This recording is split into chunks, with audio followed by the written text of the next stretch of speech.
What's something people don't know about Claude Code MCP? It can be up and running before your coffee even cools off. Here's how to blitz through the setup. First, prerequisites.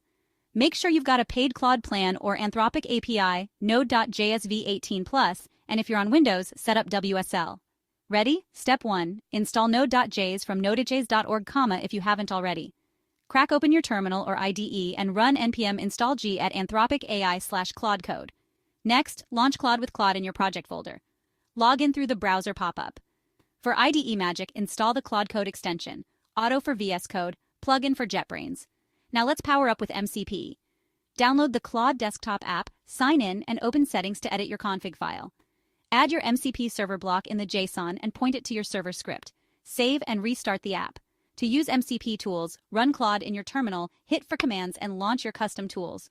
Recap: install Node, Claude Code, connect MCP, done. Smash that like and subscribe for more lightning-fast tutorials.